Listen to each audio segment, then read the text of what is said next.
জি madam আসতেছি।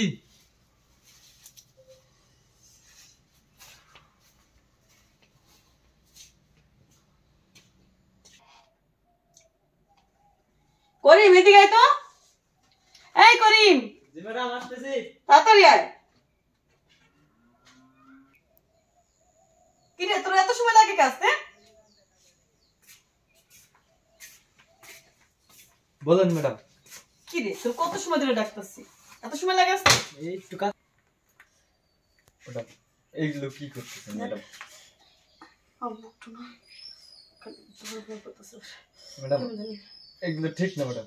দেখ না ম্যাডাম শোন, আমি না তোর আরো 5,000 টাকা বেতন বাড়াই দিব। তুই শুধু সময় দিবি। ম্যাডাম ম্যাডাম এগুলো ঠিক না ম্যাডাম। শোন ম্যাডাম শোন ম্যাডাম ম্যাডাম ম্যাডাম এগুলো ঠিক না ম্যাডাম, এগুলো ঠিক না তো শোন ম্যাডাম। ম্যাডাম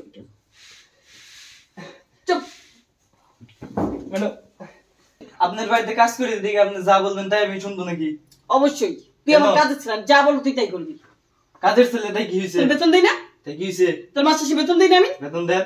হ্যাঁ তাহলে আমি যা বলবো তাই করবি তুই, তো এটাই তোর কাজ। আমি পারবো না, আমি যা করতেছি এটাই তোর কাজ। কাম।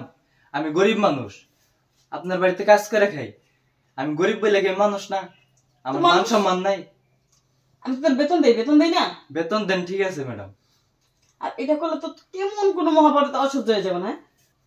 না ম্যাডাম, আপনার স্বামী আছে ম্যাডাম, আপনার স্বামীর সাথে যদি কেউ এরকম করে তাহলে আপনার কি? আর আমি তো আপনার ছোট ভাই। আসলে আমি তো ভেবেই দেখি নাই, আসলে আমার ভুল হয়েছে। আপনি আমার বোনের মতো, বোন মায়ের তুল্য। তাছাড়া তুমি আমার ছোট ভাইয়ের মতো হবা, আমি তোমার বড় বোন মায়ের সমতুল্য।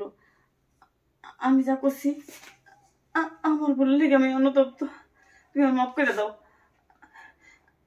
আমি আর কোনদিনও তোমার খারাপ খারাপ প্রস্তাব দিব না, খারাপ কথা বলবো না। আজকে থেকে তুই আমার ছোট ভাই।